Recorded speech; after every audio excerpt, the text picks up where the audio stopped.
From Dose of Health, this is Abhishek, a specialist pharmacist currently working within the NHS in the UK. I have a question for you. I have been thinking about this for a long time. Do you ever feel uneasy about saying what you really mean? Have you ever hesitated, worried about choosing the right words to avoid offending someone? If that's ever happened to you, you are not alone. In the NHS, where clarity is so crucial, political correctness is supposed to foster and respect inclusion. But could it sometimes do more harm than good? That is what we are exploring today. Let me share a quick story from a typical day in the NHS.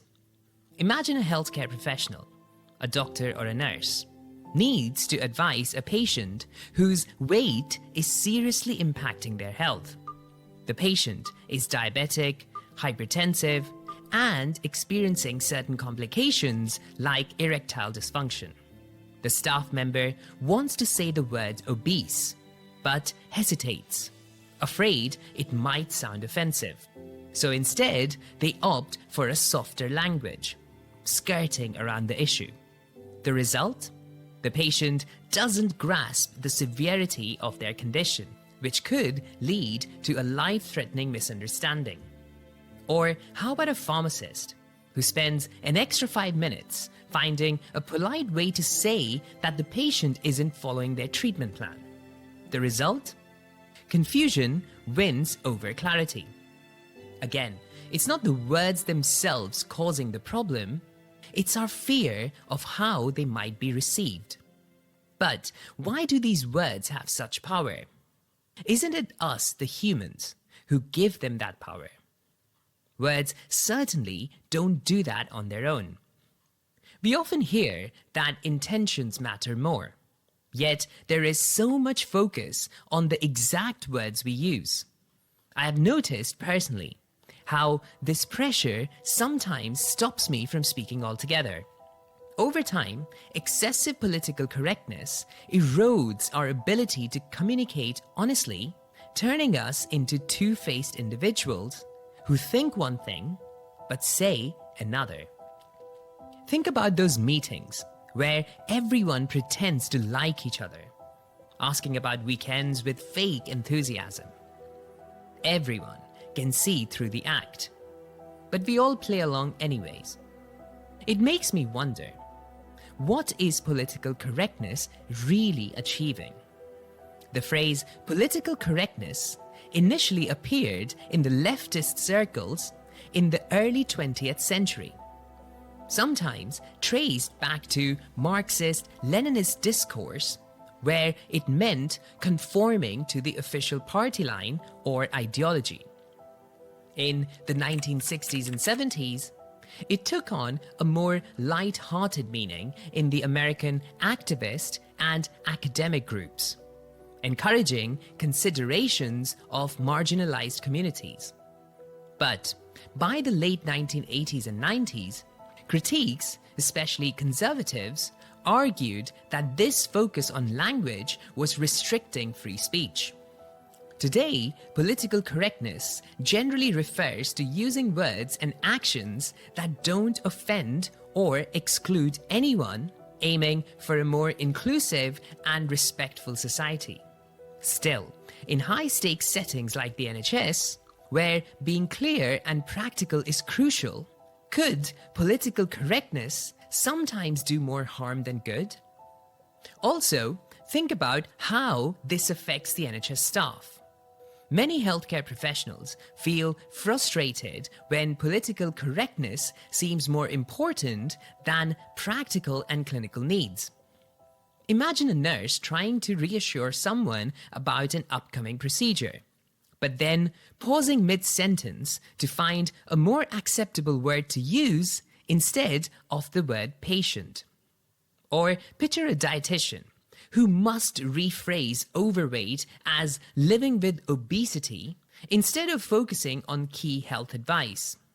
This constant correction, often without considering the speaker's intention, can subconsciously erode confidence.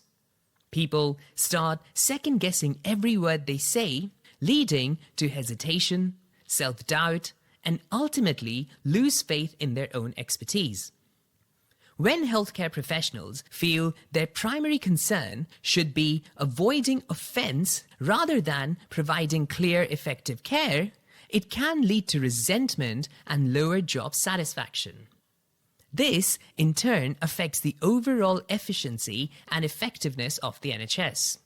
Staff members who constantly feel the need to filter their words may also experience burnout more quickly, as the mental load of self-censorship adds to the already high pressures of their job. In essence, while the intention behind political correctness is to create an inclusive environment, its overemphasis can inadvertently harm the very people it's meant to protect. It's crucial to strike a balance where respectful communication coexists with clear, direct, and efficient patient care. That brings me to authenticity. Sir Richard Branson always emphasized being genuine and true to oneself in business. He built an empire around openness and straight talk. He shares his successes and failures with transparency, showing that being authentic and real is not only attractive, but also essential for building lasting connections and trust with customers and employees. In the NHS, the same approach could mean better patient outcomes and stronger connections. Imagine you're facing a life-threatening illness like cancer. Would you want your healthcare professional to be entirely transparent, telling you that without certain chemotherapy you could die? Or would you prefer they soften the message by saying something vague like things might become more complicated? Which approach, in your view, truly serves patients best? The point isn't that political correctness is bad, but it needs to be balanced with NHS's main job, providing efficient healthcare. Authenticity is sexy. Being real and straightforward is crucial in healthcare. Successful leaders are admired for their honesty and genuine actions. Similarly, healthcare professionals need to communicate clearly and honestly with patients to ensure understanding and trust. Balancing respect and authenticity are essential for the NHS to function effectively.